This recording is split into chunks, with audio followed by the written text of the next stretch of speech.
Shalom peuple de Dieu, shalom bien-aimés dans le Seigneur, shalom frères et sœurs. C'est encore un plaisir pour moi de pouvoir me retrouver devant vos écrans pour ce moment de partage, d'édification de la parole du Seigneur Jésus. Nous bénissons le Seigneur. Je suis Persévérant Mopolo, euh, membre d'une église chrétienne pentecôtiste dénommée Ephrata Church à Bolton en Angleterre. Nous vivons en Angleterre. Et nous, dans l'église où nous nous occupons, nous avons plusieurs responsabilités, d'entre autres la direction de ce grand département de la jeunesse. Et nous bénissons le Seigneur pour cela, mais aussi nous sommes aussi conducteurs de louanges, où nous bénissons le peuple de Dieu au travers de notre louange, de notre adoration, au travers des instruments dont nous jouons pour la gloire du Seigneur Jésus-Christ. Mais en tant que chrétiens, nous sommes aussi appelés à nous encourager les uns les autres au travers de la parole de Dieu, dont nous avons l'habitude de le faire au travers des vidéos, par des chants, par des moments de louange et d'adoration, des encouragements où nous encourageons les uns les autres au travers de ces moments d'édification que nous mettons en disponibilité sur les réseaux sociaux. Et ça fait un bout de temps que nous n'avons pas pu faire nos moments de partage pour certaines raisons techniques. La dernière fois, nous avons fait toute une vidéo, mais malheureusement, elle n'a pas pu être enregistrée. Il y a eu un problème technique, alors nous nous excusons pour cela. Que Dieu bénisse aussi ces bien-aimés qui nous ont écrit au travers des moyens de réseaux sociaux pour nous demander pourquoi est-ce que nous ne faisions plus ces vidéos d'édification. Et voilà la raison pour laquelle nous avons eu des problèmes de technique et d'un peu problème de temps aussi. Mais gloire au Seigneur Jésus qui nous donne la grâce et la capacité, la force surtout, de pouvoir encore le faire, encore de nous retrouver encore pour pouvoir passer ce moment d'édification. En ce jour, j'aimerais nous inviter à lire le livre de Actes au chapitre 27. Un passage merveilleux dont nous allons le lire, dont nous allons le faire comme nous avons l'habitude de le faire, verset par verset. Nous allons lire tout le chapitre du premier verset qui est jusqu'au verset 44. Et rassurez-vous, nous serons bénis.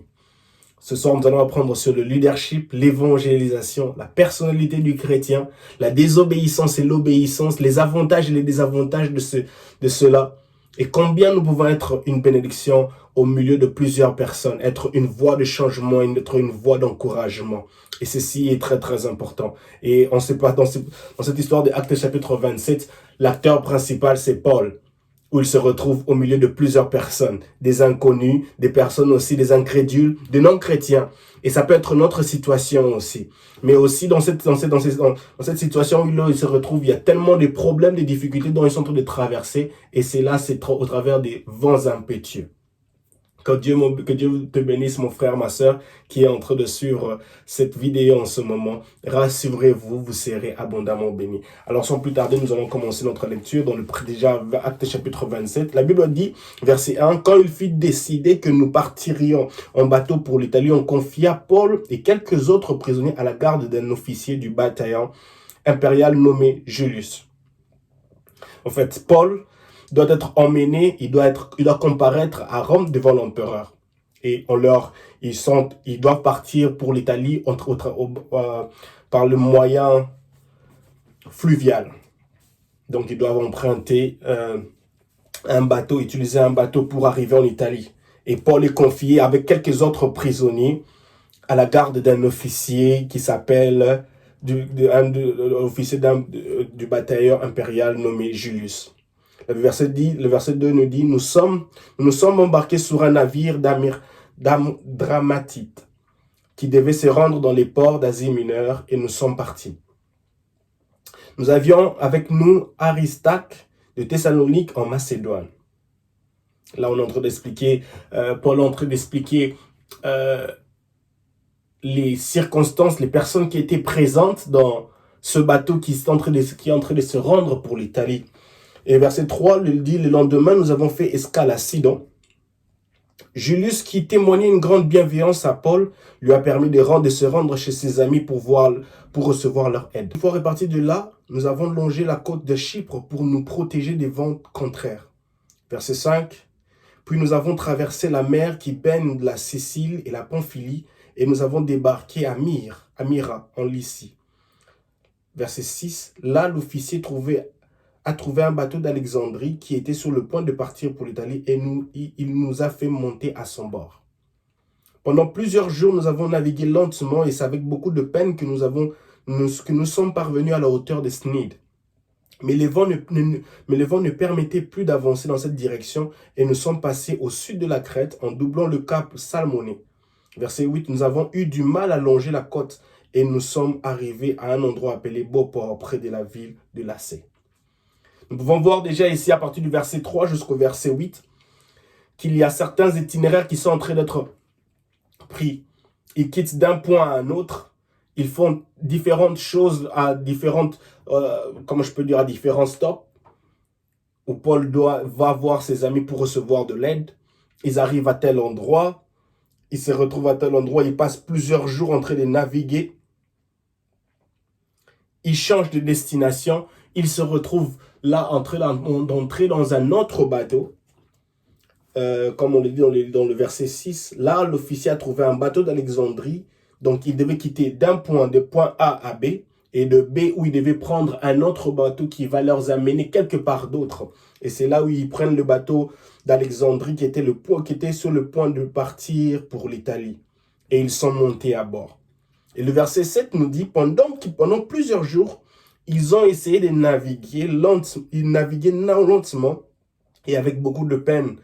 Et nous sommes parvenus à la hauteur de la Snid. Mais le vent ne nous permettait plus d'avancer dans cette direction et nous sommes passés sur le sud de la Crète. Ça nous arrive bien sûr quand nous sommes en train de faire des courses. Il y a des embouteillages. Nous changeons des itinéraires puisque nous voyons que ça ne sert à rien de se laisser emporter, de rester là pendant plusieurs minutes. Nous décidons de changer d'itinéraire. Même le programme de la journée change. Nous décidons de faire autre chose afin de ne pas gaspiller notre temps. Il arrive aussi dans la vie qu'on se retrouve dans des courses qui, elles avancent très très lentement et elles nous empêchent. Et on se pose même la question, est-ce que si l'on arrivera à accomplir ou à achever toutes les tâches dont nous avons prévues au début de la journée. Et c'est ce qui est en train de se passer ici. Cette histoire, déjà dès le début, est semblable à notre vie courante. Chrétien ou non chrétien, elle est semblable à notre vie courante, que dans la vie courante, on peut se retrouver avec des difficultés. On a plusieurs itinéraires, des projets, des tâches qui doivent être accomplies. Mais malheureusement, il y a des changements qui doivent être pris, qui doivent être entamés. Il y a des choses des imprévus qui peuvent se manifester sur notre cours, dans notre parcours. Le parcours de la vie est plein de surprises inattendues. Et je me suis toujours dit, nous devons être flexibles. Surtout en tant que chrétien, la vie chrétienne n'est pas facile. Et dans notre chemin, dans notre parcours, nous devons être très souples et flexibles. Il nous arrivera à tomber, il nous arrivera à prendre des raccourcis, il nous arrivera à faire des détours. Et détours, comme je pourrais dire des détours où nous nous emportons par le négatif qui nous emmène loin de Dieu. Et il nous arrive aussi où le Saint-Esprit nous amène aussi à nous empêcher à suivre certaines voies dont nous avions entamé, dont nous avions l'impression d'aller dans la bonne direction. C'est ça, ça arrive, puisque nous sommes ici sur cette terre des humains, dans ce monde. Ça arrive. Et nous voyons ici dans cette histoire, dans le chapitre 27, ce qui se passe déjà, on nous le dit déjà à partir du verset 3 jusqu'au verset 8. Parole du Seigneur. Et au verset 9, c'est là où l'histoire, si je peux dire, c'est là où l'histoire devient encore plus intéressante. Ce passage devient encore plus intéressant. La Bible dit, beaucoup de temps s'était écoulé ainsi et la navigation devenait dangereuse. Une perte de temps. Ils perdent beaucoup de temps et les temps se sont écoulés. Pendant qu'ils étaient en train de faire un projet, pendant que je suis en train de passer du temps, en train de construire, en train de bâtir, de chercher à construire, de bâtir une maison, de bâtir un projet, une entreprise, de faire une réalisation, je me rends compte que je suis en train de perdre beaucoup de temps. Beaucoup de temps. Je perds beaucoup de temps et je ne sais pas comment faire les choses. Ça nous appelle, le temps est tellement précieux pour nous à tel point que quand nous voyons que nous sommes en train de le perdre, ça nous affecte. On est inquiet. On se pose la question, mais comment est-ce que ça va se faire? Maintenant, là, je n'ai plus le temps parce que le temps que je devais faire autre chose, maintenant, là, je ne pourrais pas le faire parce que je n'ai pas encore terminé ce que je suis en train de faire maintenant. Et c'est que le verset 29 nous dit, le verset 9 nous dit, beaucoup de temps s'était écoulé ainsi et la navigation devenait dangereuse. Car à l'époque du grand jeûne d'automne était déjà passé. Alors Paul leur a donné cet avertissement. Je répète encore, alors Paul leur a donné cet avertissement. Verset 10. Mes amis, je considère que si nous continuons notre voyage, non seulement la cargaison et le bateau subiront des grands dommages, mais nous-mêmes nous risquerons notre vie. Paul, prisonnier, il est parmi ces prisonniers, il doit comparaître devant l'empereur et il s'élève au milieu de plusieurs personnes dans ce bateau qui va pour l'Italie. Paul dit, mes amis, je considère que si nous continuons notre voyage, non seulement la cargaison et le bateau subiront des grands dommages, mais nous-mêmes nous risquerons notre vie.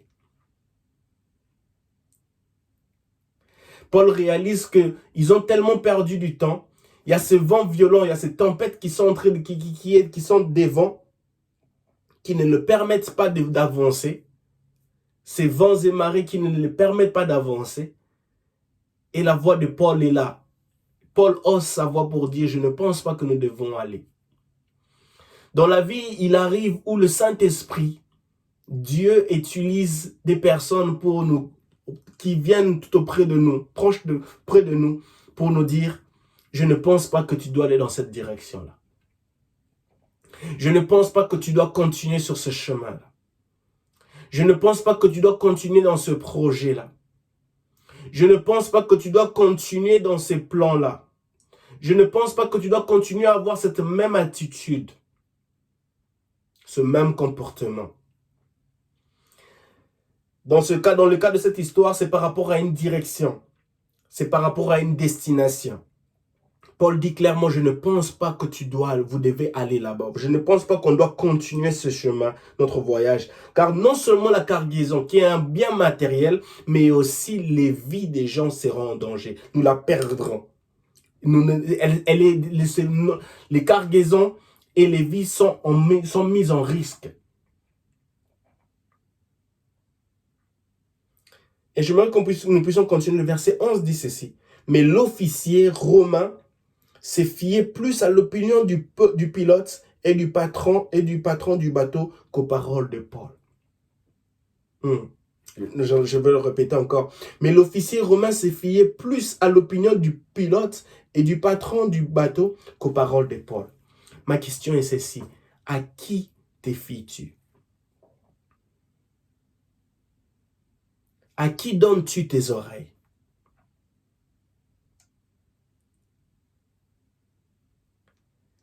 Qui est cette personne-là dont tu obéis le plus à ses injonctions? Paul, prisonnier, il n'a pas vraiment assez de valeur au milieu de cet officier, du chef du bateau, du pilote.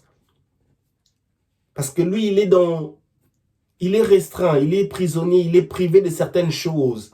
Tu dois aller comparaître. Tu n'as pas ce droit-là de t'élever. Qui es-tu? Mais Paul est en train de leur dire, je ne pense pas, je ne considère pas que nous devons continuer ce voyage. Il leur donne un conseil. Mais la réaction c'est qu'on ne l'écoute pas. Mais l'officier romain s'est fié plus à l'opinion du pilote. La plupart des fois, nous nous fions plus à l'opinion de nos expertises, des personnes les plus expérimentées, face à l'opinion du Saint-Esprit, face à la parole de Dieu, face aux saintes écritures. Chaque ligne, chaque écriture, chaque passage de la Bible, chaque livre de la Bible n'est pas un passe-temps. Chaque écriture, chaque ligne de ces saintes écritures ne sont pas des passe-temps. Ce sont des révélations, sources de restauration, de délivrance, de changement, d'élévation, de guérison. des transformations. Et nous avons l'habitude des fois de nous fier plus à nos propres efforts, à nos propres ressources, à nos propres relations, à nos relations, au lieu de nous fier au Saint-Esprit, au lieu de nous fier aux Écritures divines, au lieu de nous fier à Dieu. Nous préférons plus faire confiance à l'homme. Le psaume chapitre 1 dit « Malheur à celui qui se confie à l'homme. » C'est un malheur de se confier à l'homme. Et c'est ce que l'officier fait ici. Il décide de se confier à l'homme. Il décide de faire confiance au pilote. Il décide de faire confiance au patron du bateau. Mais il oublie que la personne qui leur a dit cela, quand bien même que mal qu'il est, il est prisonnier, mais il a l'Esprit de Dieu en lui. Paul ici représente Christ. Paul ici représente le Saint-Esprit. Paul ici représente la présence de Dieu qui nous avertit d'un danger, qui nous met en garde de quelque chose qui peut vraiment nous faire beaucoup du mal, où nous allons risquer beaucoup. Et Paul vient ici, il se situe comme une personne qui n'a pas de valeur. D'ici, nous pouvons aussi tirer une leçon que non, Dieu peut utiliser n'importe qui, même un prisonnier. Même si c'est un prisonnier, même si c'est une personne qui est dans une classe très basse de la société, une classe sociale vraiment très basse, très négligée. Dieu peut utiliser n'importe qui. Mon bien-aimé, mon bien-aimé frère, mon bien-aimé frère, ma sœur, Dieu peut utiliser n'importe qui. Paul se retrouve dans cette catégorie de prisonniers qui doivent être emmenés en Italie, à Rome. Le fait qu'il est prisonnier, le fait que non, sa parole n'est pas considérée, sa parole n'est pas mise en écoute. Mais au fait, c'est celui qu'on est en train de minimiser, c'est celui qui a l'Esprit de Dieu, c'est celui qui est en train de nous interpeller pour nous dire il y a un danger qui arrive. L'officier décide d'écouter l'opinion du pilote. Qui dirige mieux? Qui pilote mieux? C'est l'Esprit de Dieu. L'Esprit de Dieu pilote mieux. L'Esprit de Dieu dirige mieux. L'Esprit de Dieu aiguise mieux. L'Esprit de Dieu redirige mieux. L'Esprit de Dieu nous amène à la destination dont nous devons aller. Là où nous devons nous rendre, l'Esprit de Dieu le fait mieux. L'Esprit de Dieu. L'Esprit de Dieu peut te dire, va chez telle personne va résoudre ta situation. L'Esprit de Dieu a dit à Ananias, va dans telle maison, tu verras Saul de Tarse, celui qui persécute les chrétiens. Je l'ai changé, je veux que tu puisses prier pour lui. Pose tes mains sur lui et il va changer et il va être transformé. C'est ça que l'Esprit de Dieu peut faire. Diriger une personne dans la bonne direction. L'Esprit de Dieu. L'Esprit de Dieu est capable de nous amener même dans les hauteurs. L'Esprit de Dieu est capable de nous amener et est capable de nous révéler des grandes choses. L'Esprit de Dieu. Malheureusement, les paroles de Paul ne sont pas mises en considération, ne sont pas prises en considération. Il arrivera en tant que chrétien où nous apportons un message d'interpellation à une personne, à un bien-aimé, frère ou sœur, mais cela n'est pas pris en considération. Quelle est notre réaction face à cela? Comment réagis-tu quand Dieu met un message pour une personne dans ta vie et que tu amènes ce message-là, mais la personne ne donne aucune considération à cela? Comment réagis-tu en tant que chrétien? Eh bien, ma réponse est celle-ci. Tu as fait ton travail, tu as donné le message, toi continue ta marche. Ne te soucie pas, ne cherche pas les acclamations. Ne cherche pas que la personne puisse obéir instantanément à ce que Dieu t'a dit de le dire. Non. Toi, tu as fait ton travail, passe le message, continue à prier pour la personne en secret dans tes temps de prière et continue ta marche. C'est ce que Dieu nous demande de faire. On ne peut plus faire, on ne peut pas faire au-delà de cela.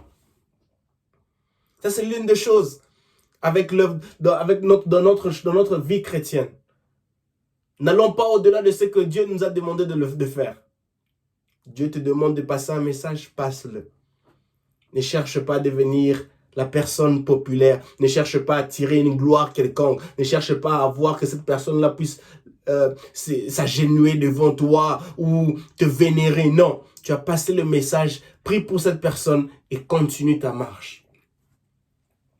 Le verset 12 dit, « De plus, comme le porc ne convenait pas à un hivernage, la majorité a décidé d'en répartir pour gagner. Si possible, Félix, un port de Crète orienté vers le sud-ouest et le nord-ouest et d'y passer l'hiver. » La majorité a décidé. Il arrivera où la majorité des personnes décident de prendre une décision qui est à l'opposé de ta vie chrétienne, de ta foi. Même des instructions que le Saint-Esprit t'a dit de donner. Mais la majorité décide. On doit suivre cela. C'est ce qui se passe ici. Et le verset 13 dit, « Une légère brise du sud s'était levée et ils voyaient déjà leur projet réalisé. Ils ont donc levé l'ancre et longé la côte de Crète au plus près. » Le verset 13 est ici, symbolise l'attitude qu'on a l'habitude, cette réaction qu'on a l'habitude d'avoir pendant qu'on est en train d'aller vers une destination. La Bible dit clairement, ils voyaient déjà leur projet se réaliser. Vous allez dans la bonne direction. Vous avez décidé de prendre les choses en main. Ça marche. Vous avez l'impression que tout marche comme sur des roulettes. C'est bon, c'est merveilleux. Oh, j'ai corrompu. J'ai maintenant obtenu ce que je cherchais. Mon dossier est sorti. J'ai obtenu ce document-là au travers de la corruption. J'ai même dû assassiner, tuer quelqu'un. Entrer dans les fétiches, dans les sciences occultes. J'ai pu obtenir. Maintenant, tout marche sur des roulettes. J'ai les biens. J'ai des biens matériels, des voitures, des avions, des propriétés. J'ai des parcelles à gauche, à droite. J'ai des compagnies. Tout marche bien. Et la Bible dit, ils voyaient déjà leur projet se réaliser. Je vois déjà comment je vais faire des voyages. Je vais aller en vacances dans tel pays, dans tel autre pays. Comment je vais m'acheter des voitures, des buildings. Comment je vais avoir des enfants. Comment je vais avoir des femmes. Comment je vais avoir telle autre chose pour satisfaire tous mes fantasmes. Pour satisfaire tous mes désirs. C'est ça ce que le verset 13 nous montre ici. On a tendance, on a ce sentiment-là que tout marche bien. Que je peux déjà voir mes projets se réaliser. Mais le vrai problème, c'est qu'on oublie on vient de désobéir déjà à la parole de Dieu. On a donné plus l'importance à l'opinion de l'homme. On a plus donné de l'importance à la valeur, à ce que le pilote dit, à ce que le patron du bateau a dit. Et on pense que tout va bien. On marche lentement vers une décadence. Le verset 14 est merveilleux. Le verset 14 dit, mais peu de temps après, bien-aimé dans le Seigneur, peu de temps après. Peu de temps après peut signifier 10 ans. Peu de temps après peut signifier 2 ans. Peu de temps après peut signifier 1 semaine. Peu de temps après peut signifier 20 ans. À toi qui es chrétien, continue à marcher dans la crainte du Seigneur. Continue à porter ta croix. Continue à passer par la croix. C'est vrai que d'autres personnes ne marchent pas dans la crainte du Seigneur. C'est vrai que d'autres personnes font des choses tellement négatives, tellement mauvaises pour obtenir un succès quelconque, pour obtenir une réussite quelconque, pour obtenir une promotion quelconque. Mais toi, tu décides de suivre Jésus. Mais toi, tu dis que je ne veux pas corrompre. Je ne veux pas faire ceci. Je ne veux pas faire le mal pour obtenir un succès, pour obtenir l'élévation. Mon bien-aimé dans le Seigneur, moi, j'aimerais nous encourager à persévérer. À persévérer dans la foi, à ne pas abandonner, à ne pas se dire que non, d'autres personnes sont en train de bien faire les choses. Je préfère le faire comme eux, ils sont en train de faire. La Bible dit malheur à celui, malheur à l'homme, malheur à celui qui se confie à l'homme. Malheur à celui qui suit la voie des méchants. À toi qui me suis maintenant, c'est un message d'encouragement. Ne suis pas la voie des méchants.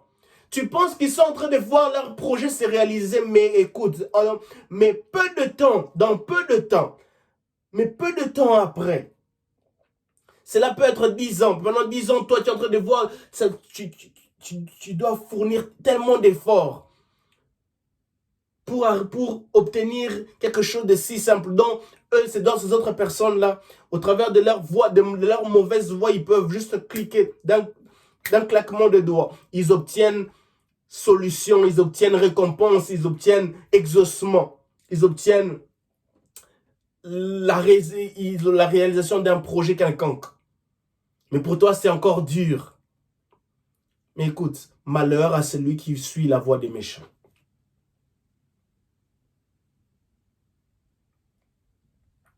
Le verset 14 dit, mais peu de temps après, un vent violent, comme un typhon, connu sous le nom d'Héraculion, s'est mis à souffler sur les hauteurs de l'île. Peu de temps après.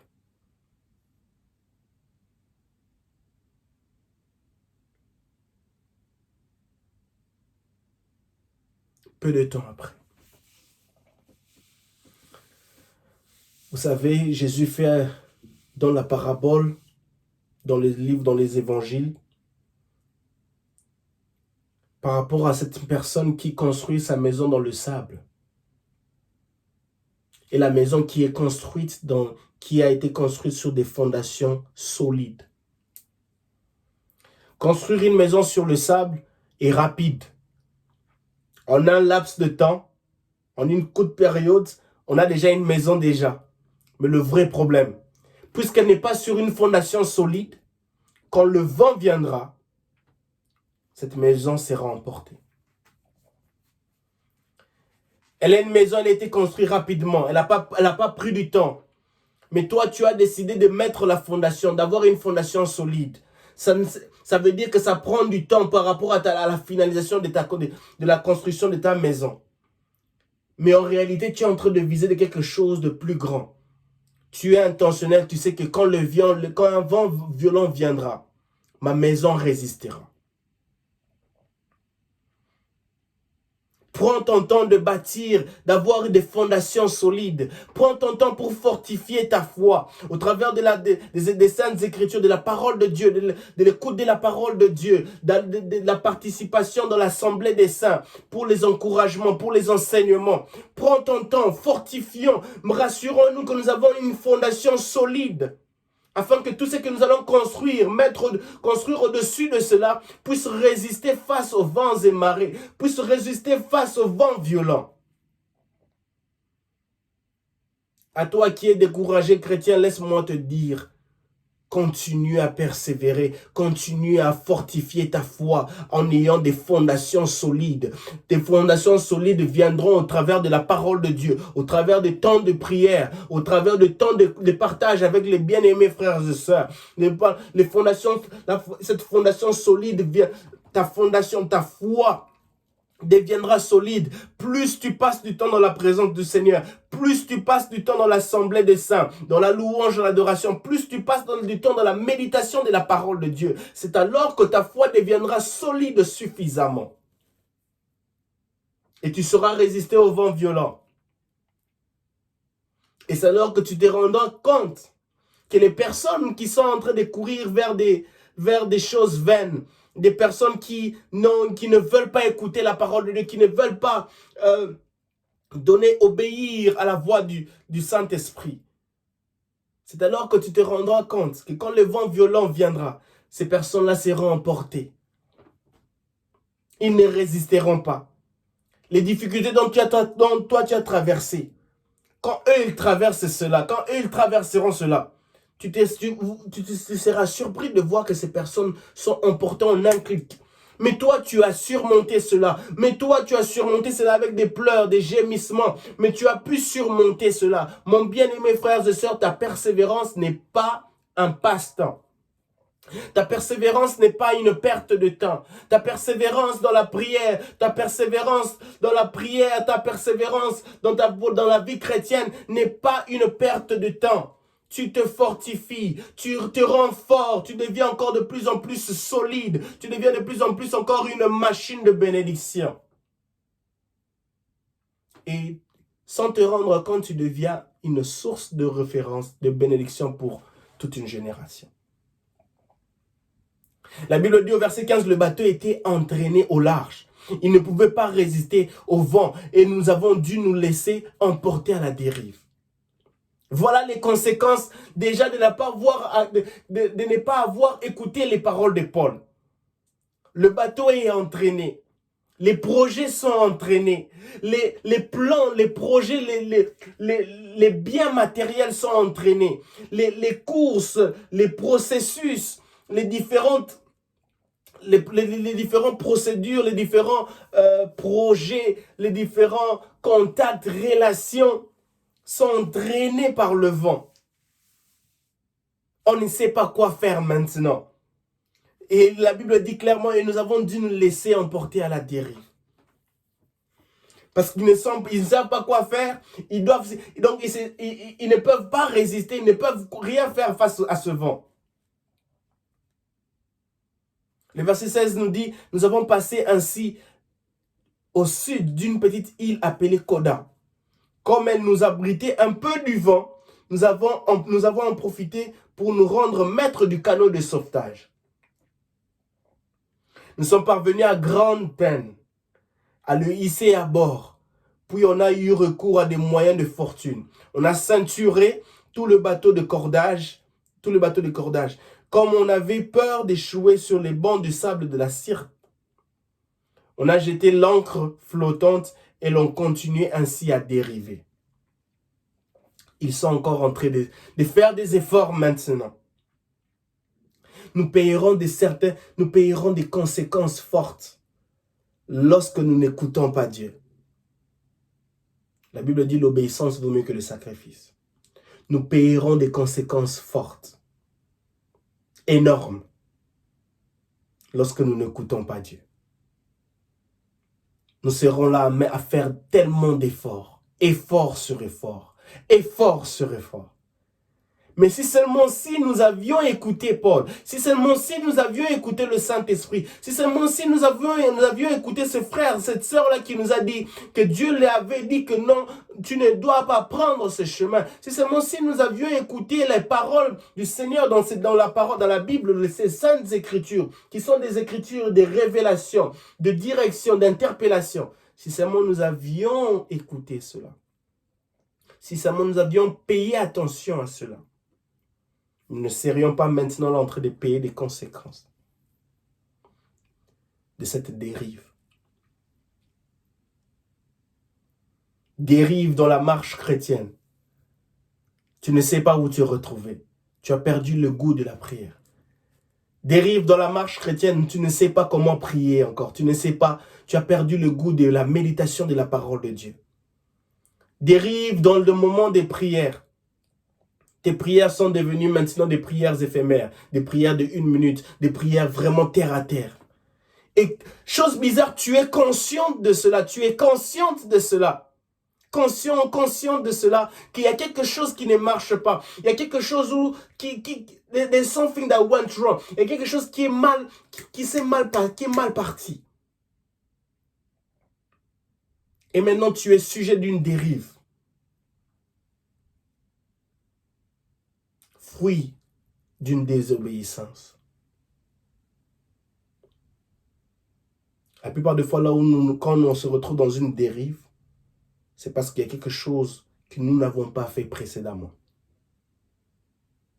Mon frère, ma soeur, Jésus te dit, il est temps que tu puisses prendre conscience qu'il y a quelque chose que tu as mal fait derrière. Qui est le résultat maintenant de ce que se passe maintenant dans ta vie.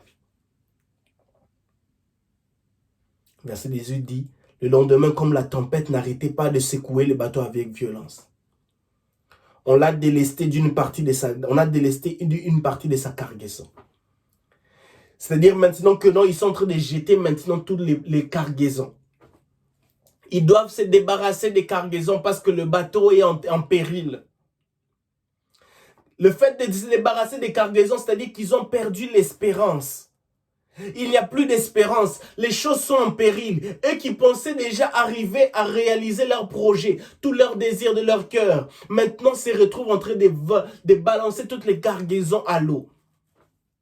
Ils ne savent plus quoi faire. Il n'y a plus d'espérance. Ils sont en péril. Ils sont en problème. Ils se posent la question, Seigneur Jésus, qu'est-ce que j'ai fait?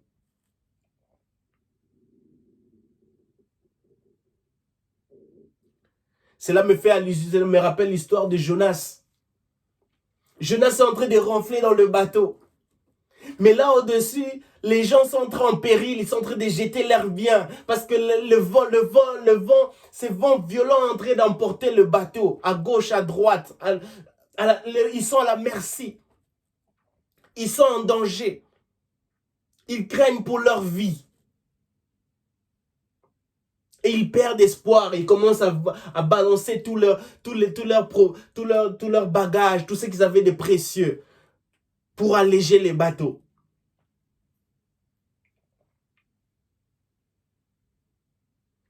Le troisième jour, les matelots ont jeté de leurs propres mains tous les agrès du bateau. Troisième jour. Conséquence. Verset 20, pendant plusieurs jours, on ne voyait ni le soleil, ni les étoiles. La tempête continuait de faire rage et nous finissions par perdre tout espoir d'en sortir sains et saufs. Pendant plusieurs jours, pendant plusieurs semaines, pendant plusieurs mois, pendant plusieurs années, je n'arrive plus. Pendant plusieurs années, je ne vois ni le jour. Désolé. Pendant plusieurs jours, je ne vois ni le soleil, ni les étoiles. Tout est obscurci. Il n'y a que le ténèbre partout. Je ne sais pas quoi faire. Je ne vois ni le soleil, ni les étoiles. Je me pose la question, Seigneur, où je suis? Pourquoi rien ne marche? Pourquoi c'est tellement difficile? Pourquoi il y a des difficultés à gauche, à droite? Je ne vois ni le soleil, ni les étoiles. Il arrive des fois dans nos vies où on se pose la question, Seigneur, où es-tu? Je ne vois ni le soleil, ni les étoiles. C'est-à-dire qu'il n'y a pas de lumière. Il n'y a aucune présence de la lumière. Il n'y a que ténèbres sur ténèbres. Il n'y a qu'obscurité sur obscurité. Je vais à gauche, obscurité. Je vais à droite, obscurité. Je veux devant, obscurité. Je rentre derrière, obscurité. Je ne sais pas quoi faire. Que dois-je faire? Où dois-je aller? Je ne vois ni soleil, ni étoile. La tempête ne fait que continuer de faire rage. Je ne fais que perdre mes biens. Je ne fais que perdre mes relations. Je ne fais que perdre mes finances. Je ne fais que perdre tout ce que j'avais de précieux. Je ne fais que perdre tout ce que j'avais investi. Tout ce dont j'avais mis de côté. Tous mes épargnes. Tous mes investissements. Mes biens les plus précieux. Je ne fais que les perdre. Oh Seigneur. Nous en sommes plusieurs, nous sommes passés par des situations comme celle-là. Moi y compris qui vous parle. Il y a des fois où je suis passé par des situations où je me posais la question, Seigneur, où es-tu? Je ne vois ni soleil, ni étoile. Ténèbres sous ténèbres. Des fois, c'était Dieu qui nous fait passer par des vallées de l'ombre de la mort. Mais des fois, nous avons passé de telles situations à cause de notre désobéissance, à cause d'une négligence quelconque. Vis-à-vis des paroles, des interpellations, des révélations divines, où le Saint-Esprit a utilisé des situations, des personnes, des serviteurs au travers des prédications pour nous interpeller. Mais nous n'avons pas tiré attention à cela. Nous avons préféré nous confier ou donner plus de valeur à l'opinion d'une personne quelconque ou d'une expérience, d'une relation.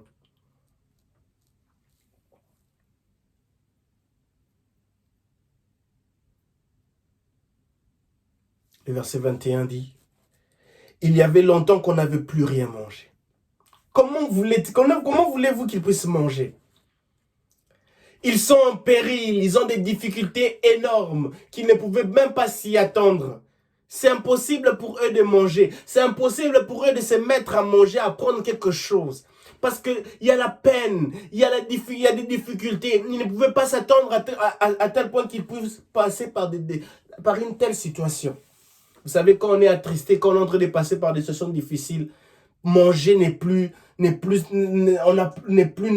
notre quête, n'est plus dans notre liste de désirs, de nos besoins. On n'a plus cet appétit-là, c'est fini.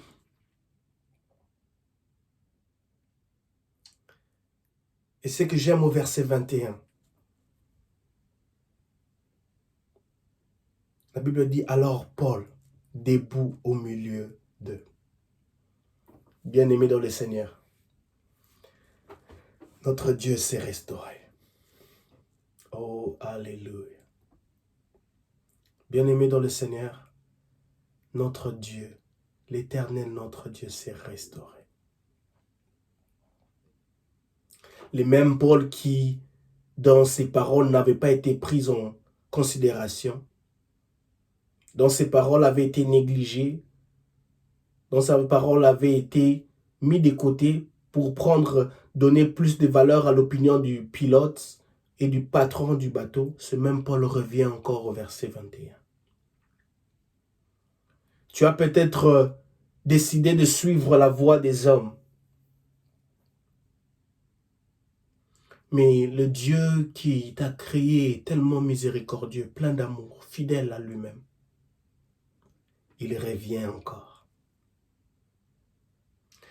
La Bible dit qu'il a donné son Fils unique afin que quiconque croit en lui ne périsse point. C'est un amour d'un père. Un père prêt à revenir, prêt à encore venir pour racheter, pour sauver ses enfants. Tu es sorti de la route que Dieu avait placée pour toi. Tu as décidé de faire ce que tu voulais faire. Mais le Dieu que nous servons, Christ Jésus-Christ, Christ Jésus, c'est lui qui est mort à la croix pour nous, pour nos péchés. Il n'est pas là pour te condamner, mais il est là pour te sauver, pour nous sauver. Afin que quiconque croit en lui ne périsse point, mais qu'il ait la vie éternelle. Christ n'est pas venu pour condamner qui que ce soit. Il est venu pour sauver. Il est venu pour apporter la vie. Car j'ai des projets de bonheur et non de malheur pour toi. Car il n'y a plus de condamnation pour ceux qui sont en Christ. Paul revient encore ici. Paul dit, Paul debout au milieu d'eux. Pendant qu'il y a des tempêtes, pendant qu'il y a des difficultés, pendant qu'on n'arrive pas à voir ni le soleil, ni les étoiles. Au milieu du désespoir, il n'y a que Jésus qui peut se lever. Au milieu du désespoir, au milieu des tumultes, au milieu de l'échec, au milieu de quoi que ce soit. Quand nous avons placé nos efforts aux fétiches, aux hommes de ce monde, aux efforts personnels. La seule personne qui peut nous sauver maintenant, c'est Christ Jésus. La désobéissance peut nous causer beaucoup de tort. Vous savez, bien aimé dans le Seigneur, Moïse n'a pas pu entrer dans la terre promise à cause de sa désobéissance.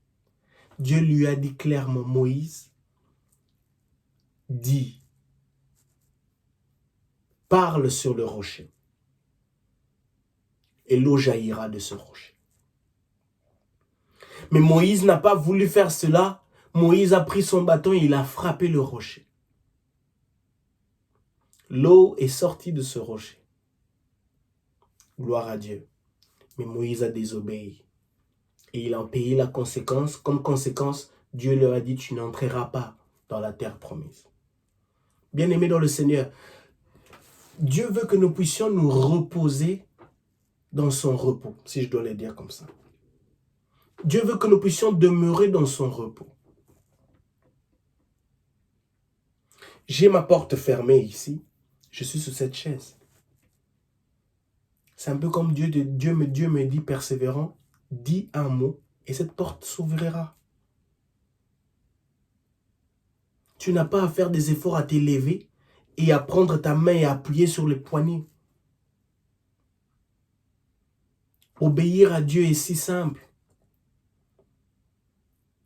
Dieu ne veut pas que nous puissions faire des efforts là où lui, il a déjà fait des efforts.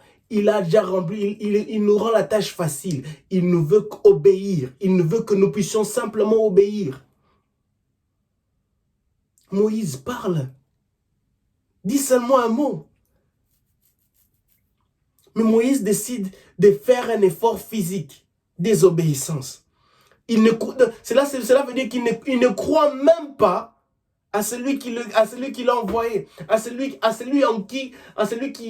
Dieu-là, capable de changer, de séparer la mer en deux. Moïse décide d'utiliser ses propres efforts. Des fois, nos propres efforts nous amènent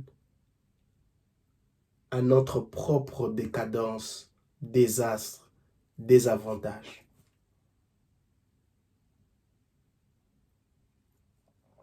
Mais gloire au Seigneur Jésus, le verset 21. Gloire au Seigneur pour le verset 21. Alors Paul, debout au milieu d'eux, leur dit, mes amis, vous auriez mieux fait de m'écouter, de ne pas quitter la Crète. Dieu te dit, mon frère, ma soeur, tu aurais mieux fait de m'écouter quand je t'ai dit de ne pas faire cela. Quand je t'ai dit de ne pas aller à droite, de ne pas aller à gauche, de ne pas fréquenter telle personne, de ne pas entrer en relation avec telle personne, de ne pas signer ces contrats, de ne pas postuler pour tel poste dans telle compagnie. Tu aurais mieux fait de m'écouter. C'est ce que Dieu te dit, mon frère, c'est ce que Dieu te dit, ma soeur. Tu aurais mieux fait de l'écouter. Maintenant, voici, tu en as payé le conséquent et tu en payes toujours. Mais gloire au Seigneur Jésus. Paul ajoute, vous auriez évité tous ces dégâts et toutes ces pertes. Oh Seigneur, j'aurais évité tous ces dégâts, toutes ces pertes. Toutes ces pertes, toutes ces choses, toutes ces blessures dont j'ai causé auprès des personnes, toutes ces blessures donc qui sont présentes en moi, dans les personnes dont j'ai été victime. J'aurais évité tout cela. Verset 22. Mais maintenant, je vous invite à reprendre courage. Maintenant, je vous invite à reprendre courage. Paul, ici, est un leader. J'aimerais m'adresser à des leaders chrétiens. Un leader, c'est celui qui se manifeste en tant que la personne dont toutes les personnes doivent suivre, qui a des paroles totalement différentes des autres. Et un vrai leader, on le connaît au moment de la crise. Comment le leader perçoit les choses, comment le leader planifie les choses, comment le leader cherche à mener toute une population, des gens, un groupe de gens vers une destination quelconque, pendant qu'il y a une période de crise. Quel est le langage que le leader utilise? Paul dit ici, je vous invite à reprendre courage.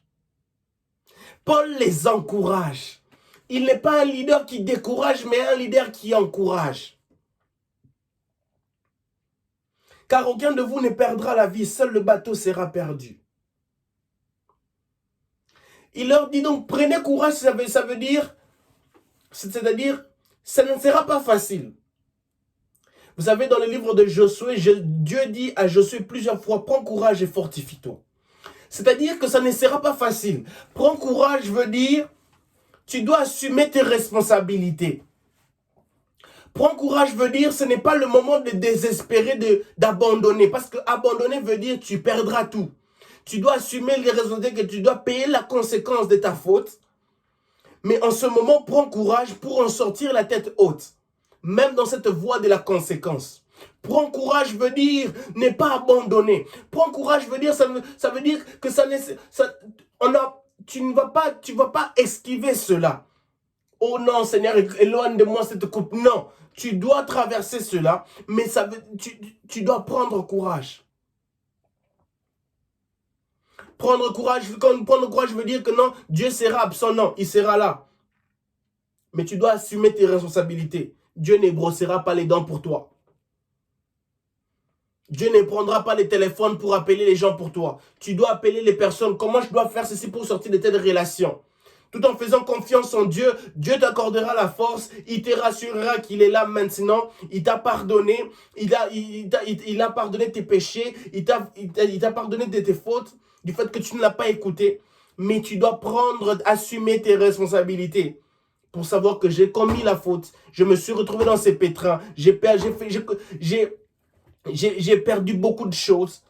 Il y a beaucoup de dégâts qui se sont faits dans ma vie, dans ce bateau qui représente toute une vie. Et maintenant, je dois assumer mes responsabilités. Comment pour reprendre le bon chemin? J'espère que je me fais comprendre. Et Paul ajoute un message au-dessus de ce message d'encouragement. Il dit, je vous invite à reprendre le courage, car aucun de vous ne perdra la vie. Tu ne perdras pas la vie. Ce feu-là, ce baptême de feu-là ne te tuera pas. Mais cela va te donner une leçon. Cela va t'encourager. Cela va insérer une leçon en toi pour te dire, maintenant tu apprendras à obéir à Dieu. Maintenant tu sauras que quand Dieu te dit quelque chose, maintenant tu sauras que quand Dieu utilise n'importe qui, ne néglige pas, ne sous-estime pas, ne mets pas de côté. Prends cela en considération. Même si c'est un message venant de qui que ce soit, prends cela en considération dans ton moment de prière. Amène cela auprès de Dieu. Que Dieu t'accorde le discernement pour savoir si c'est vrai, si c'est bon, si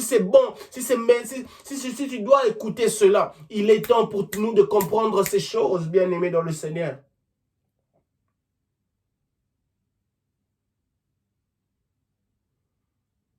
Car aucun de vous ne perdra la vie. Seul le bateau sera perdu. Et oui, les biens matériels, tu les perdras. Parce que c'est la conséquence de ne pas avoir écouté. On le voit même les conséquences quand nous sommes quand nous conduisons ici. Si vous parquez quelque part dans une avenue, là où vous ne devez pas parquer, vous devez payer de l'argent. Vous allez recevoir une facture, une amende. Donc vous devez payer cela. Que vous le voulez ou pas, vous allez payer cela. C'est une conséquence de ne pas avoir obéi, respecté les lois. C'est une conséquence.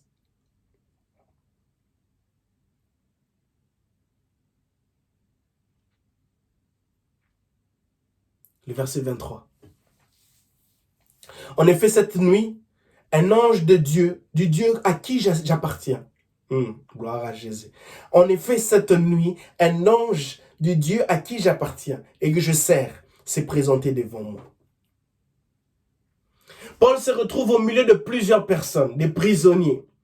Au milieu de personnes aussi, des personnes qui sont en train de leur diriger, d'un officier, du pilote, du patron du bateau. Mais il prend la parole, il dit, en effet, cette nuit, un ange du Dieu à qui j'appartiens. Ma question ce soir, à qui appartiens-tu?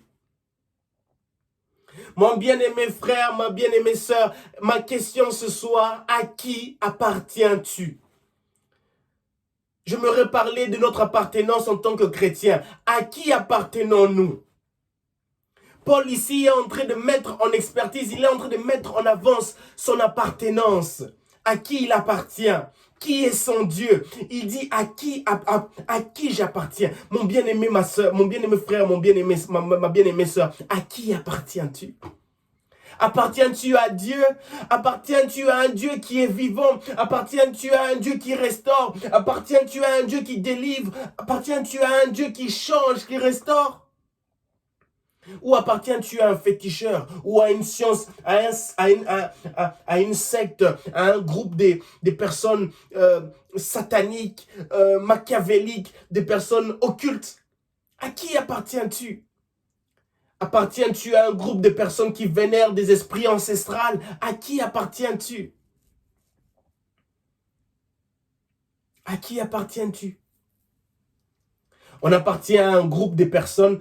Quand je peux donner un groupe d'études, on se sent à l'aise dans ce groupe d'études parce que pourquoi? Il y a des personnes qui sont là pour nous aider. Il y a d'autres personnes qui disent non, je préfère aller dans un autre groupe d'études parce que dans un groupe d'études, les gens sont ils sont intelligents, mais aussi ils sont humbles, ils sont prêts pour aider d'autres personnes. Oh non, dans ce groupe d'études là, c'est tellement difficile. Chacun pour soi, Dieu pour tous. Personne ne se soucie de toi. À qui appartiens-tu? Notre appartenance. En tant que chrétien, notre appartenance. Quelle est notre appartenance ici? Telle est ma question de ce soir. À qui appartiens-tu, mon bien-aimé sœur, mon bien-aimé frère, ma bien-aimée sœur? À qui appartiens-tu? À qui appartenons-nous? Appartenons-nous à Dieu? Appartenons-nous à Dieu? Est-ce que tu appartiens à Dieu? Pour appartenir à Dieu, c'est décider de dire, Seigneur, je te donne ma vie tout entière. Fais ce dont tu veux. Fais ce dont tu veux. Je te donne ma vie. Sois le maître, le Seigneur de ma vie tout entière. Je veux t'appartenir. Je veux être à toi. Je veux être dans tes mains. La Bible dit à tous ceux qui l'ont reçu, il a donné le pouvoir de devenir enfants de Dieu. Recevoir Christ est impérativement important. C'est le seul chemin pour nous d'être restaurés, d'être délivrés. Avoir Christ en nous, c'est toute une solution, c'est toute une délivrance, c'est le point de départ. À qui appartiens-tu? Papa, maman, mon jeune frère, ma jeune sœur, mon grand frère, ma grande sœur, à qui appartiens-tu? À qui appartenez-vous? Paul ajoute encore, et que je sers. Qui sers-tu? Ô Seigneur Jésus, qui servons-nous? Servons-nous l'argent? Servons-nous Dieu au Dagon? Maman? Qui sers-tu? Sers-tu un Dieu vivant? Sers-tu un Dieu mort? Sers-tu une entité ancestrale? Ma question de ce soir, qui servons-nous? Qui servons-nous? Seigneur, aide-moi à te servir. Seigneur, aide-moi à te servir dans mon église. Aide-moi à te servir au travail. Aide-moi à te servir partout là où je suis. Aide-moi à te servir. Aide-moi à te proclamer. Aide-moi à proclamer ton nom dans les réseaux sociaux. Paul est en train de faire quelque chose ici de très très important. Il est en train de faire quelque chose de très très important. Il dit au milieu des personnes, il est en train d'exposer au milieu des personnes son appartenance à Dieu. Il dit clairement à qui il appartient. Il dit clairement qui il sert. Il n'a pas honte de l'évangile. La Bible dit, malheur à celui... Nous ne devons pas avoir honte de l'évangile. Si nous avons honte de Christ, de l'évangile, Christ lui aussi aura honte de nous.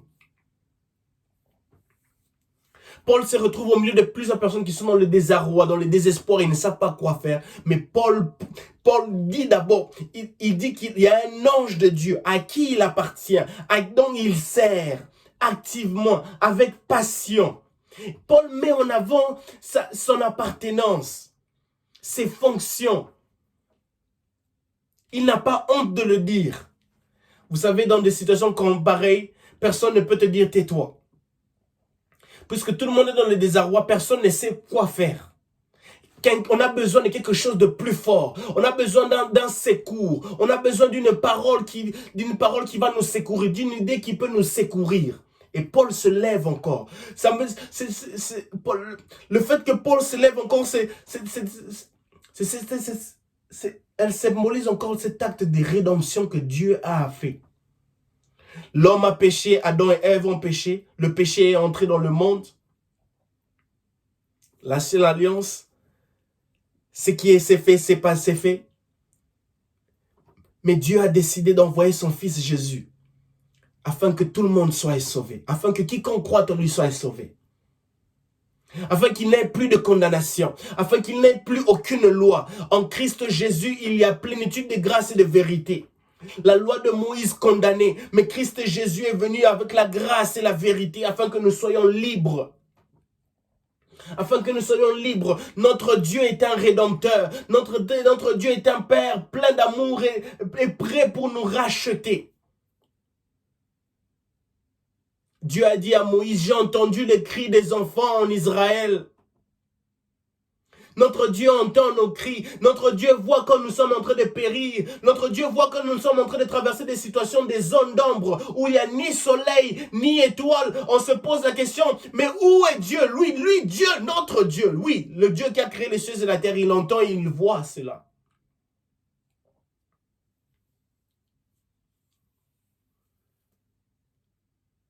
Tu as péché, tu es tombé dans le péché, c'est difficile, tu as échoué. Mais notre Dieu est un Dieu qui restaure. Là où c'était terminé, là où c'était fini, là où on a dit qu'il n'y avait plus d'espoir, lui, il vient. Il vient, il est là pour te secourir. On a dit, Lazare, ton ami est mort, ça fait plusieurs jours. Mais Jésus, dans sa tête, il savait que non, je suis là pour le restaurer. Je suis là pour le restaurer. Je suis là pour donner la vie. Christ vient, Christ est venu dans le monde pour apporter la vie. Pas la mort, la vie. Pas pour condamner, mais pour libérer. Paul revient avec ce message encore d'espoir, d'encouragement, ce message de restauration. Vous ne perdrez pas votre vie. Et j'aimerais vous le dire ce soir, tu ne perdras pas ta vie, tu ne perdras pas ton foyer, tu ne perdras pas tes études. Dieu va te restaurer. Il restaure les braises, il restaure tout ce qui est caché, tout ce qui a été détruit, tout ce que les sauterelles ont dévoré. Il va les restaurer. Il va te donner quelque chose de plus précieux, de meilleur que ce que tu avais perdu. Car tu sais restaurer, Emmanuel.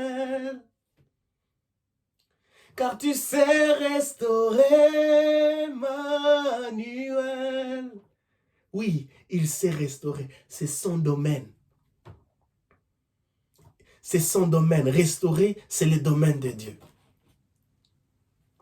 Et Paul dit, au verset 24, il m'a dit, Paul, ne crains rien. Il faut que tu comparaisses devant l'empereur et Dieu t'accorde la vie sauve pour tous tes compagnons de voyage. Il faut que tu comparaisses, il faut que tu arrives à ta destination. C'est-à-dire que vous arriverez à votre destination. Ça, c'est une chose. Oh Dieu. Dieu, quand il a déjà prévu quelque chose, il amène jusqu'à la fin. Il dit, il faut que tu comparaisses. Il faut donc, tu arriveras là où tu dois aller. Tu dois arriver. Tu arriveras là où tu dois aller. Là où c'est prévu. Et l'ange ajoute encore, et Dieu t'accorde la vie sauve avec tous ceux qui sont avec toi. Bien-aimés dans le Seigneur, nous devons impérativement être des bénédictions, des machines de bénédiction pour plusieurs. Là où tu te retrouves, non seulement être une machine de bénédiction, d'évangélisation, là où tu te retrouves, de ne pas avoir honte de l'évangile, de ne pas avoir honte de dire à qui tu appartiens, à qui tu appartiens, au Dieu où tu sers, au Dieu dont tu appartiens. Mais être une machine de bénédiction. Ta présence doit être un sauvetage pour d'autres personnes. Ta présence doit être une délivrance pour d'autres personnes. Paul et Silas, dans Actes chapitre 16, se retrouvent dans la prison. La Bible dit au milieu de la nuit, ils louèrent Dieu. Et les fondations de la prison se secouèrent. Et la Bible dit que tous les prisonniers qui étaient, les portes des prisons s'ouvrirent, tous les prisonniers s'évadaient. À cause de deux personnes, plusieurs personnes se sont évadées. Il y a des personnes qui s'évaderont, il y a des bénédictions qui se libéreront, qui se relâcheront, rien qu'au travers de ta prière, rien qu'au travers de ta présence, rien qu'au travers de ton intercession. Ta famille, des ministères seront bénis, rien qu'au travers de ta présence dans ces ministères, rien qu'au travers de ta prière. Paul est ici une machine de bénédiction. Dieu dit à cause de toi. Dieu dit Dieu t'accorde la vie sauve pour tous tes compagnons de voyage. À cause de Paul, Dieu accorde la vie sauve à toutes ces personnes. Mais aussi, il y a aussi un autre contraste. Paul et Silas ont été une bénédiction pour d'autres personnes où ils ont été libérés. Mais vous savez aussi, on peut être aussi un problème pour d'autres personnes. Jonas était la raison pour laquelle plusieurs personnes ont perdu leurs biens. La désobéissance de Jonas a coûté beaucoup à d'autres personnes qui n'étaient même pas impliquées dans le plan de Dieu, qui n'étaient même pas impliquées dans la mission que Jonas avait. Ces personnes-là étaient calmes, ils avaient leur projet, mais ils se sont vus perdre leur bien à cause d'une personne qui avait désobéi à Dieu. Tu es une machine de bénédiction, mais tu te retrouves dans un mauvais environnement et plusieurs personnes payent le prix pour cela. Toi, tu es en train de ronfler comme Jonas. Tu ronfles paisiblement. Mais d'autres personnes sont en train de jeter leur bagages afin de chercher à survivre. Mais toi, tu ronfles paisiblement, mauvais que tu es. Et ce soir, Dieu te dit, rentre sur ton chemin. Va à la mission dont Dieu t'a confiée. Tu es en train de perdre, tu es en train de causer du tort à plusieurs personnes. Tu es une machine de bénédiction qui doit exécuter sa mission quelque part, dans un endroit précis, dans une mission quelconque, dans une location quelconque dont Dieu t'a confiée. Ceci est important pour nous, bien-aimés dans le Seigneur. Au milieu de plusieurs, nous pouvons être une bénédiction comme nous pouvons aussi être un problème, un problème sérieux.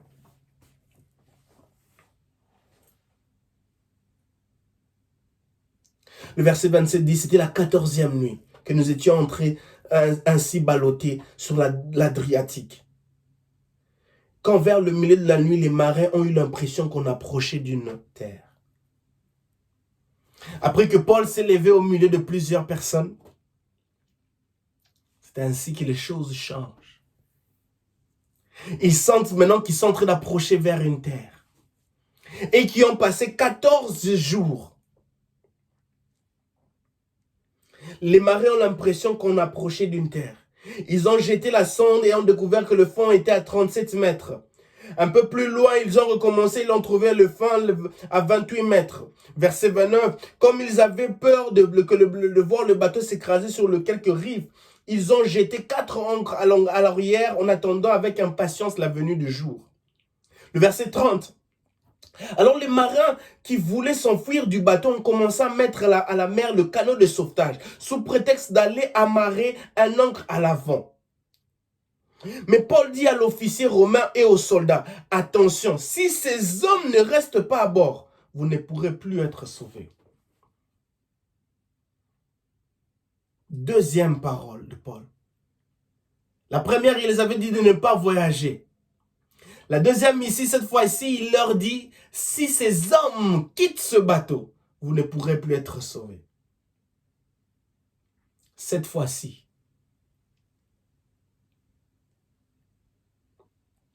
Si vous quittez ce bateau, cette fois-ci, si vous n'écoutez pas ce que Paul vous dit, Dieu a décidé de vous restaurer. Dieu a décidé de vous faire du bien. Cette fois-ci, il dit, si vous osez quitter le bateau, si tu oses quitter ma présence, si tu oses te séparer de moi, si tu oses te laisser emporter par la négligence de la méditation de la parole de Dieu, si tu oses te laisser emporter par la négligence de ne plus atteindre de la participation dans les enseignements, dans l'église, dans les responsabilités à l'église, si tu oses, tu ne pourras plus être sauvé. Le diable est un lion rugissant qui cherche à dévorer. Tu as traversé des saisons, des périodes où tu ne voyais ni le soleil, ni la nuit, ni les étoiles. Et tu as appris la leçon. Et Dieu est venu te restaurer, il a écouté tes cris. Mais cette fois-ci, si tu oses quitter la présence de Dieu, si tu oses quitter le bateau, précédemment, le bateau était dirigé par un humain. Précédemment, le bateau avait le contrôle, était contrôlé par un pilote. Mais une fois que Paul s'est levé, il a dit l'ange de Dieu l'a parlé, c'est-à-dire que l'ange de Dieu, Dieu était maintenant présent, Dieu était maintenant au contrôle de choses, à tel point que maintenant, le bateau n'est plus sous la direction de qui que ce soit.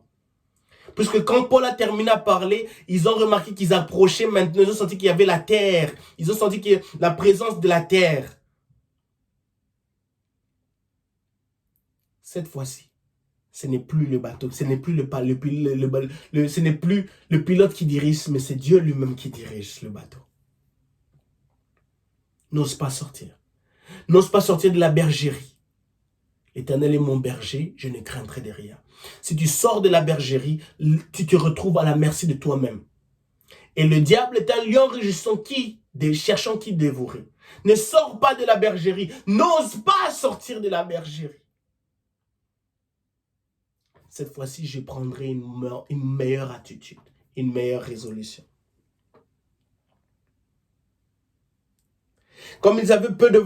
Alors, la Bible dit, verset 32, alors les soldats ont coupé les cordages, retenant les canons et l'ont laissé tomber à la mer. Ils ont décidé d'obéir cette fois-ci à la parole de Paul. Cette fois-ci, j'obéirai à ta parole. Léa avait fait tant d'efforts en donnant à Jacob des enfants. Siméon, Ruben, etc. Elle arrive à Judas.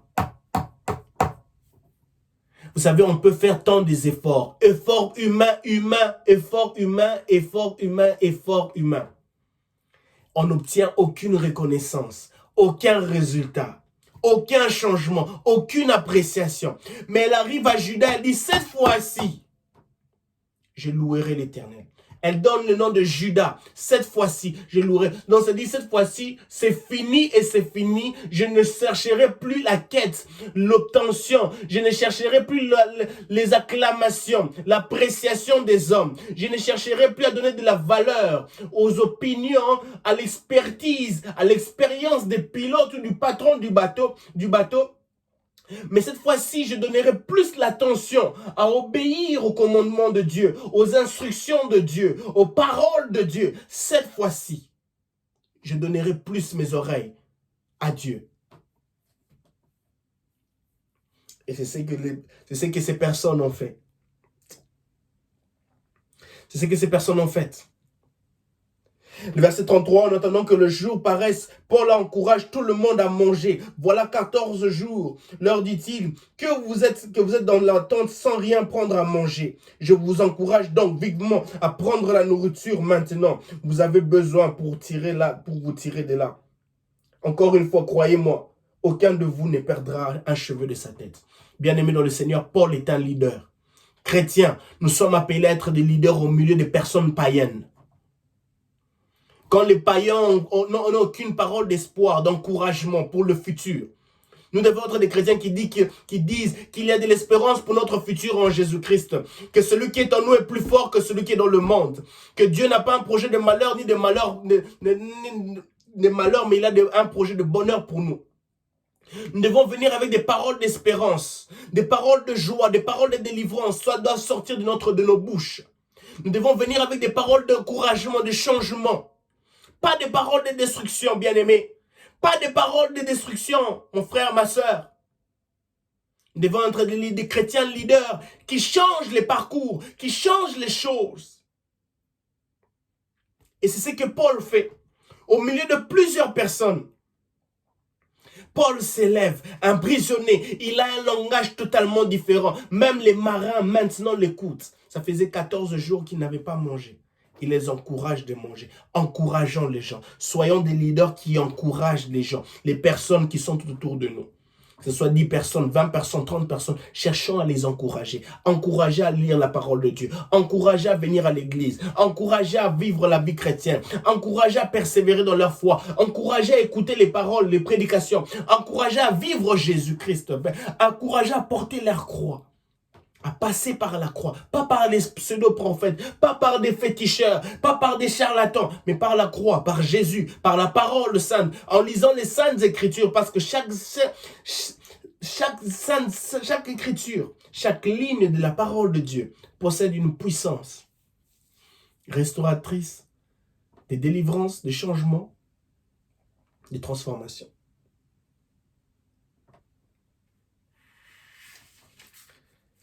Le verset 35. Nous allons vers la fin. Nous tendons vers la fin de notre moment de partage.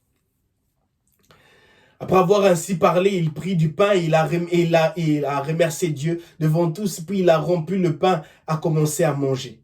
Alors tous les autres ont repris courage et se sont mis à manger. La Bible dit, alors tous les autres ont repris courage et se sont mis à manger. Ils ont repris courage d'abord et se sont mis à manger. Tes paroles doivent encourager, donner du courage. Est-ce que tes paroles donnent du courage aux gens? Comment sont tes paroles vis-à-vis de gens?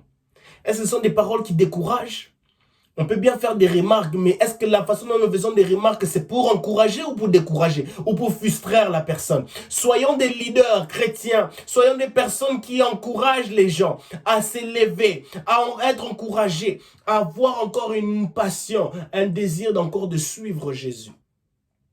La plupart des chrétiens, ils abandonnent la foi, des fois d'autres personnes abandonnent la foi parce que personne n'est là pour les encourager. Pour leur dire que ça va aller, c'est difficile, d'aller devant des tempêtes, mais ça va aller, ça va changer. C'est ça, c'est une réalité. Le verset 37 dit, nous étions en tout 276 personnes à bord. Une fois rassasiés, ils ont continué à délester le bateau en jetant le reste des provisions, des blés à la mer. Ce n'était pas 10 personnes, ce n'était pas 20 personnes. Ce n'était pas 30 personnes. C'était 276. 276. Paul s'est levé au milieu de 276 personnes. 276 personnes. Quel courage! Il faut du courage. Il faut de l'audacité. Il faut être sûr de soi. Il faut être sûr de ce qu'on a en nous pour se lever au milieu de 276 personnes.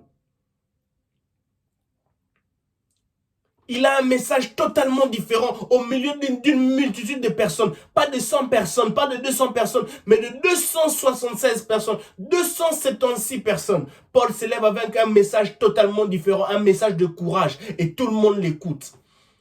En tant que chrétien, à cause de l'Esprit de Dieu qui est en nous, à cause de la présence de Dieu qui est en nous, peu importe le nombre de personnes qui se retrouvent autour de nous, nous pouvons être une marque de distinction.